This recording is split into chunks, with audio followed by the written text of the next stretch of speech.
En 1919, Bison Blanc, un grand sage amérindien, eut cette vision du futur qu'il partagea avec ses enfants. Cette prophétie fut transmise de génération en génération dans le plus grand secret. Selon son arrière-petit-fils, qui souhaite garder l'anonymat, il est temps désormais que cette prédiction soit traduite dans le langage courant et révélée au monde avant qu'il ne soit trop tard pour l'avenir de notre humanité. Lorsque les dates du calendrier qu'ils nous ont imposées seront de nouveau en position de miroir, 2020, les hommes auront oublié cette première grande guerre qui aura versé tant de sang. Les souvenirs des horreurs qu'ils ont traversées s'effaceront de leur mémoire et les esprits s'endormiront de nouveau. Les cœurs se fermeront les uns aux autres, chacun s'isolant dans son propre univers, coupé du sens de la solidarité. Tels des loups solitaires, les humains se croiront libres d'aller là où bon leur semblera et d'agir à leur guise sans tenir compte des autres.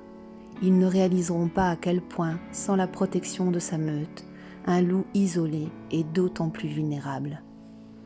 C'est alors qu'aux quatre coins de la terre débutera une nouvelle guerre, la plus grande de toutes, une guerre sans fusil et sans canon, une guerre redoutable contre notre mère la terre, dans le but de la maîtriser et de contrôler chacun de ses soupirs.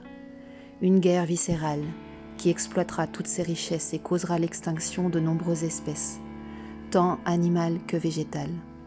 Une guerre sournoise qui anéantira le lien même des hommes avec la nature et le grand cycle de vie dont ils font partie.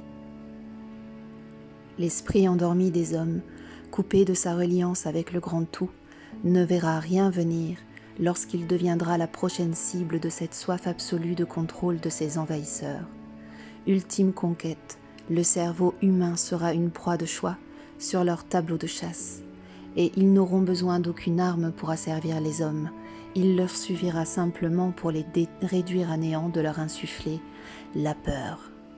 Tel un loup solitaire traqué par un chasseur sans merci, l'humain isolé de ses semblables ne trouvera aucune aide, aucun soutien, aucun répit ni aucun terrier pour se réfugier lorsque débutera cette guerre de terreur et d'effroi. Il sera traqué jusque dans sa propre maison, assailli jour et nuit par des images terrifiantes, les mémoires de ses ancêtres oubliés, il craindra de sortir de chez lui. Son cœur coupé de sa lignée et endurci par des années de solitude intérieure, en viendra à se méfier de ses voisins, de ses amis et même de sa propre famille. Ce sera le début de la fin pour cette humanité sans âme et sans vision commune. Seuls ceux et celles qui ont nourri le lien à la terre, qui ont gardé leur cœur ouvert et leur esprit éveillé, sauront qu'il est temps de se lever et de quitter le confort de leur foyer pour se regrouper sur des hauts lieux sacrés afin d'invoquer la clémence des astres, des anciens et des esprits.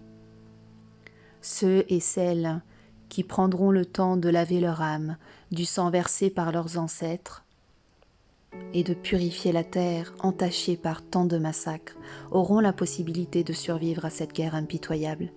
Ceux et celles qui créeront des havres de paix, des communautés solidaires et unies par le cœur, sauront résister à l'épreuve du feu qui embrasera les cerveaux, terrifiés par la peur.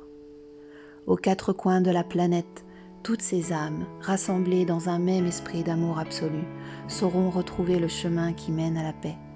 Ensemble, elles s'uniront aux astres, aux anciens et aux esprits pour réactiver la grande roue de médecine universelle, le cercle de la création éternelle, afin d'y bercer la terre-mère et tous ses habitants en faisant tomber le voile de l'oubli et les éveillant à leur véritable nature unifiée.